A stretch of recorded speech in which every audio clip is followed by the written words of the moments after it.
जय Hind to all of you. Welcome back to defence exam solution. स्वागत है आप सभी का। आज का ये वीडियो है मेडिकल रिव्यू के बारे में, जो कि पालम दिल्ली का है। बहुत ही इंफॉर्मेटिव वीडियो होने वाला है आप सभी के लिए, जिनका भी मेडिकल अभी लगा हुआ है फेम में। और काफ़ी सारी इन्फॉर्मेशन कैंडिडेट ने शेयर की है और बहुत ही कायदे से, बिल्कुल तरीके से बताया है कि कौन सा टेस्ट कैसे कंडक्ट हो रहा है। आपका मेडिकल चाहे जहाँ पर भी हो, काफ़ी इंपॉर्टेंट होने वाली है अगर आप मेडिकल के लिए प्रिपेयर होने जा रहे हैं। तो भाई ने मुझे मैसेज किया था कि भाई का जो मेडिकल है वो क्लियर हो गया है। और उन्होंने कहा था, मैंने कहा था भाई आप फ्री होके बिल्कुल रिव्यू देना। तो भाई ने बिल्कुल अच्छे से और कायदे से, बिल्कुल तरीके से बताया है कि वहाँ पर दिल्ली में क्या क्या प्रोसेस हो रहा है मेडिकल के रिगार्डिंग। तो उनका मेडिकल था वो 8 तारीख को था और उन्होंने बिल्कुल स्टार्टिंग से सारा कुछ बताया है। और दोस्तों, अगर हम बात करें 8 तारीख को, तो केवल दोस्तों 6 ग्रीन कार्ड मिले हैं, जो कि सुनने में थोड़ा डरावना लगता है, लेकिन उन्होंने बाद में बताया है इसके रीजन वगैरह। तो वो हम देखते हैं। तो दोस्तों, उन्होंने बताया है कि नहीं, 46 की रिपोर्टिंग थी और सब प्रेजेंट थे। अगर 8 तारीख की दिल्ली की बात कर रहे हैं तो सारे कैंडिडेट प्रेजेंट थे। भाई सुबह 6:30 पर एंट्री हुई, उसके बाद सबको एक हॉल में बैठाया गया। फिर उसके बाद हमारा ब्लड टेस्ट हुआ। तो आप सभी को पता है कि आपको 14 घंटे की फास्टिंग करके जानी है, तो उसको आप रेगुलरली फॉलो करिए। आपको क्या करना है, शाम को 4:30 5 तक 6 तक अपना खाना खा लेना है। अब ये जो ब्लड टेस्ट का मोटो होता है कि आपने जो भी आपने कंज्यूम किया है, जो भी आपने खाया है, वो पूरी तरह से डाइजेस्ट हो जाए, पूरी तरह से डिजॉल्व हो जाए। तो इसी वजह से आपको 5-6 बजे तक खाना खा लेना है। उसके बाद आपको कुछ नहीं खाना है। और हाँ, आपको वाटर सफिशिएंट क्वांटिटी में अपना लेते रहना है। उससे आपका जो यूरिन टेस्ट आएगा बहुत ही अच्छा आएगा। तो उसके बाद सुबह 6:30 पर एंट्री हो गई है, ब्लड टेस्ट हो गया, फिर आपका यूरिन टेस्ट हो गया था। फिर उसके आगे बात करें, उन्होंने हमें एक्सरे के लिए भेज दिया और दूसरों को ईसीजी के लिए भेज दिया। फिर उसके बाद ब्रेकफास्ट हुआ, 50 रुपये में 2 समोसे और फ्रूटी थी। तो दोस्तों, हर एक एसएमसी पर, हर एक एससी पर आपको पूरी ब्रेकफास्ट और लंच की पूरी सुविधा होती है। और यहाँ पर आपको 2 समोसे मिले और 2 फ्रूटी मिले। तो हर जगह आपको खाने की, ब्रेकफास्ट की पूरी सुविधा होती है, क्योंकि आपका ब्लड टेस्ट भी 2 बार होना होता है। आपको भी ब्रेकफास्ट करवाने के बाद भी एक बार आपका ब्लड टेस्ट कंडक्ट कराया जाएगा। फिर उसके बाद हमारा नियर विजन चेक हुआ, जिसमें एक पेज दिखाया गया है और जिस पे कुछ लाइंस हिंदी में लिखी थी और वो पढ़नी थी। तो दोस्तों, आपका नियर और फार विजन दोनों होता है आपकी एयरफोर्स मेडिकल की बात करें। और कुछ जैसे कुछ एसजी है, जैसे मान लिया गोरखपुर है, गोरखपुर में आपका नियर विजन नहीं चेक होता है। तो जहाँ जहाँ तक मुझे पता है, तो ऐसे करके कुछ जगह नियर विजन नहीं चेक हो रहा है। बाकी दिल्ली में आपका नियर विजन चेक हुआ है। फिर उसके बाद हमारा कलर ब्लाइंडनेस का टेस्ट हुआ। तो दोस्तों, उसके बाद आइस के डिपार्टमेंट में आपका कलर ब्लाइंडनेस चेक हुआ। और उसमें इशिहारा वाली, मैंने ये बुक अपने टेलीग्राम चैनल पर, जो इसके लेटेस्ट वर्जन है, मैंने 38 प्लेट्स वाली, उसको मैंने अपने टेलीग्राम चैनल पर पहले डाली थी। अभी नहीं, शायद जब फेस 2 क्लियर हो गया था, जब मेडिकल लगा था, तब शायद डाली थी। तो आप एक बार नीचे डिस्क्रिप्शन में लिंक दिया होगा, आप वहाँ पर ज्वाइन करके मीडिया में सर्च करेंगे तो आपको ज़रूर मिल जाएगी, क्योंकि मैंने ये डाल रखी है टेलीग्राम पे। तो आप शायद उसे देख सकते हैं, एक बार पढ़ सकते हैं, अपना टेस्ट खुद से कर सकते हैं कलर ब्लाइंडनेस का। और वहाँ पर CP2 अलाउ होता है, मतलब CP3 तक कुछ केसेस में अलाउ कर देते हैं अगर आपका वाई ग्रुप है। बाकी CP4 नॉट एक्सेप्टेबल होता है उसमें। तो ये उसके स्टैंडर्ड होते हैं कलर ब्लाइंडनेस के चेक करने की। फिर उसमें सियारा वाली बुक पढ़ाई गई है, 38 प्लेट्स वाली, जो लेटेस्ट एडिशन आया है। उसके बाद हमारा ECG हुआ और फिर हमारा BP टेस्ट हुआ। तो ये हमारे टेस्ट हुए। ECG में रिलैक्स रहो और उसके बाद BP में भी अच्छे से रहो।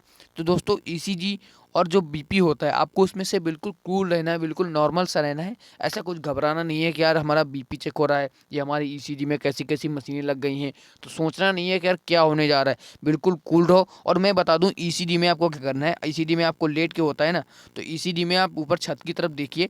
और जो वहाँ पर, मतलब मैं अपना ऐसे बता रहा हूँ मेरा तरीका, तो मैं इनको मीज़र करो यार कि ये कितने मीटर की हैं, ये कितने मीटर की हैं, ये कितने, ऐसे मतलब मीज़र कर सकते हो। या कोई सॉन्ग मन में गुनगुना सकते हो अंदर ही अंदर। या फिर मतलब अच्छे बिल्कुल रिलैक्स रहना है। अगर थोड़ा सा टेंस होंगे तो आपकी ECG बिगड़ सकती है और आपको एक पॉइंट मिल सकता है। और उसके लिए आपको री मेडिकल में दौड़ना पड़ता है। और री मेडिकल में दोस्तों हालत बहुत ख़राब हो जाती है, चाहे आपका छोटा सा ही पॉइंट हो।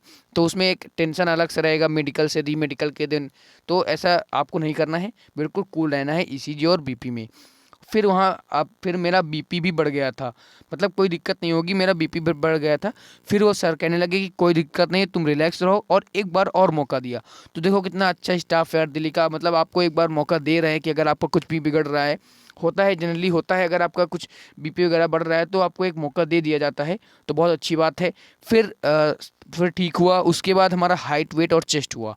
और फिर लेग लेंथ मेजर की गई है नीचे बैठा के। तो आपका हाइट वेट और चेस्ट आप मैंने ऑलरेडी एक वीडियो बनाई है, अगर आपको कुछ डाउट वगैरह है तो आप इसे प्रेफर कर सकते हैं एक बार, कि आपको अगर देखना है कि मेरा स्टैंडर्ड वेट कितना है मेडिकल के लिए। फिर हमारा उसके बाद डिस्टेंट विजन का चेक हुआ। तो दोस्तों मैं आगे बढ़ूँ वीडियो में, उससे पहले मैं आपका बहुत थोड़ा सा टाइम लेकर एक शॉर्ट इन्फॉर्मेशन आपके साथ शेयर करना चाहता हूँ।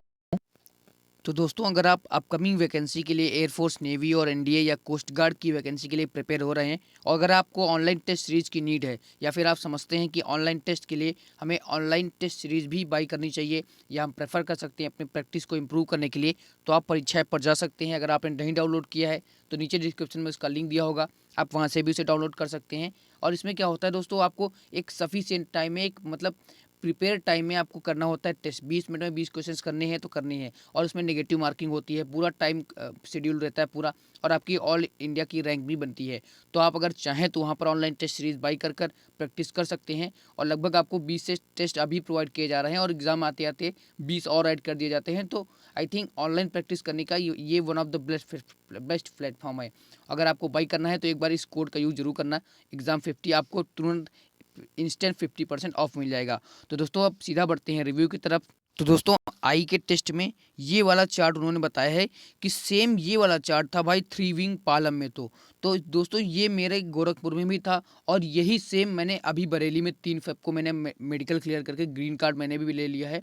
तो सेम यही चार्ट मुझे वहाँ पर भी देखने को मिला। तो मैं क्या करता, आप चाहे तो इसका एक बार स्क्रीनशॉट ले सकते हैं। बाकी ये शायद मतलब आप एक बार अच्छे पढ़ लेंगे तो आपको थोड़ा ध्यान रहेगा कि यार ऐसे पढ़ के जाएंगे तो हो सकता है आप वो जो वर्ड मिसमैच ना हो आपके।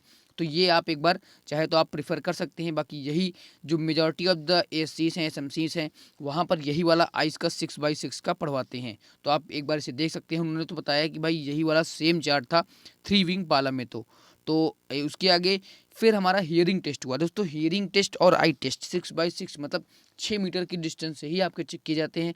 वहाँ पे एक ईयर पे तो पेंसिल से पेज पर स्क्रैच कर रहे थे, और एक जो दूसरे ईयर से सुनना था वो मतलब ठक ठक की आवाज़ करके, मतलब सबको ही गया था। पर नंबर के अलावा कुछ वो वर्ड्स भी बोल रहे थे, जैसे दिल्ली हो गया, गोवा हो गया। तो वहाँ पर आपको जो वो फुसफुसाते हैं 72 74 ऐसे करके बोलते भी हैं।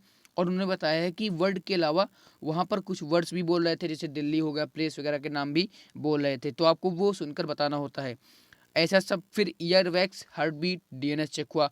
तो आपके ये पॉइंट आपके वहाँ पर फिर चेक हुए। उसके बाद आपका चेक हुआ है नॉकनी और फ्लैट फीट चेक हुआ है, और ये सब इजी था। तो दोस्तों सभी टेस्ट ही मेडिकली अगर हम बात करें तो इजी होते हैं। लेकिन हाँ एक बात तो है कि एयरफोर्स का स्टैंडर्ड है, जो मेडिकल स्टैंडर्ड है, वो कहीं ना कहीं नेवी और आर्मी से एक लेवल अप जरूर है। और क्योंकि यहाँ पर जो चेक करने का तरीका है वो थोड़ा डिफरेंट है। इसके बाद प्राइवेट पार्ट्स चेक हुए, और उसमें शायद किसी को पॉइंट नहीं मिला है। वो वाले सर बहुत कोऑपरेटिव थे। तो दोस्तों अगर हम बात करें तो सारे ही सर, मतलब जो स्टाफ होता है एयरफोर्स का, वो बहुत ही कोऑपरेटिव होता है। आपने फेस टू में भी अपने देखा होगा, आप मेडिकल में भी देख रहे होंगे, तो बहुत ही अच्छा कोऑपरेशन दिखाते हैं वहाँ के ऑफिसर। और वो आपको सिलेक्ट करने के लिए ही वो सारा प्रोसेस करते हैं। तो उसमें ऐसा कुछ होता नहीं है कि वो आपको बहुत स्ट्रिक्ट होंगे। फिर उन्होंने इसके बाद खाना खाया, फिर बैठे रहे, और 1 बजे तक सब हो गया था।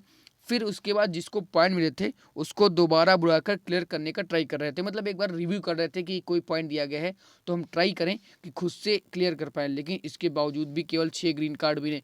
तो ये दोस्तों अगर कोई करने अनफिट है तो फिर है, मतलब उसका आप क्या ही कर सकते हैं। तो आपको ये भी बात समझनी ज़रूरी है। और उसके बाद में फिर से हम बैठे रहे, और 4 बजे रिजल्ट आ गया, जिसमें से 6 को ग्रीन कार्ड मिला और 40 को रेड कार्ड। तो ये सुनने में कितना ख़राब लगता है, कितना डरावना लगता है यार कि केवल 6 बंदे रेड कार्ड पाए में। तो मतलब 6 बंदे ग्रीन कार्ड होल्डर हैं। तो बहुत ही थोड़ा नंबर जो डिजिट दिखा रहे हैं ये थोड़ा डरावने टाइप के हैं किसी भी कैंडिडेट के लिए जो मेडिकल देने जा रहा है, कि 6 कैंडिडेट को ग्रीन कार्ड मिला है और बाकी को रेड कार्ड मिला है। पर रेड कार्ड सिर्फ काउंटिंग के ज़्यादा थे, पॉइंट्स में सब माइनर थे, मतलब 1-2 पॉइंट्स है सबके क्लियर ही हो जाएंगे तो ज़्यादातर। हाँ तो अगर आपके पॉइंट्स हैं माइनर से, और री मेडिकल मिलने का मतलब ये नहीं है कि आप रिजेक्ट हो गए हैं। इसका मतलब है कि आपका जो पॉइंट्स है वो एक स्पेशलिस्ट डॉक्टर के पास पर्टिकुलर डे पर, पर्टिकुलर ओपीडी पर आपको रिप्रेजेंट किया जा रहा है कि आप एक स्पेशलिस्ट के पास जाएंगे। वो एक एक्सेप्टेबल स्टैंडर्ड से देखा गया कि हाँ यह कि क्या ये डिफेंस के लायक है, क्या डिफेंस के स्टैंडर्ड को मैच करता है, कि क्या मतलब मैं इस पॉइंट को एक्सेप्ट कर सकता हूँ डिफेंस के अनुसार। तो ये उसका मतलब होता है, इसका मतलब रिजेक्शन नहीं होता री मेडिकल का। तो आप सभी पॉजिटिव रहिए और जो भी पॉइंट्स हैं एक बार उसे डॉक्टर से मिलिए और कमेंट नीचे करिए। अगर आपको कोई भी रीमेडिकल में पॉइंट मिला है तो मैं आपको एक सोल्यूशन बताने की कोशिश कर सकता हूँ। फिर यही सब हुआ है और बहुत ही मैंने कहा था भाई आपने बहुत सारी डिटेल में वीडियो बताई है, बहुत ही सारी डिटेल में सारी बातें बताई हैं जिससे कहीं ना कहीं कैंडिडेट को हेल्प जरूर होगी जो भी मेडिकल में जा रहे होंगे। तो उन्होंने कहा था कि मैंने री मेडिकल के बारे में पूछ लिया था कि दिल्ली वालों का कहाँ री मेडिकल होगा, कब से चालू है मतलब, और रेड कार्ड वालों को कब बुलाया होगा। तो यही होता है कि मतलब जो रैली मतलब री मेडिकल मिलता है उनको अगले दिन बुलाते हैं। तो दोस्तों आई होप आपको ये वीडियो पसंद आई होगी। आप इस वीडियो को लाइक और शेयर जरूर करिएगा और कमेंट में अपनी क्वेरीज पूछ सकते हैं। दोस्तों अगर आप परीक्षा पर टेस्ट सीरीज बाई करना चाहते हैं तो एक बार इस कोड का यूज़ जरूर करना EXAM50, जिससे आपको 50% इंस्टेंट ऑफ मिल जाएगा। अगर कोई भी क्वेरी है तो आप कमेंट जरूर करना। तो दोस्तों आई होप आपको वीडियो पसंद आई होगी। इसके बाद अम्बाला का जो अलवारा का रिव्यू है वो आएगा और इसके बाद बेंगलुरु का रिव्यू आएगा। तो आई होप आपको वीडियो पसंद आई होगी। इस वीडियो को शेयर जरूर करना है। तो दोस्तों आप सभी को मेरी तरफ से जय हिंद, वंदे मातरम।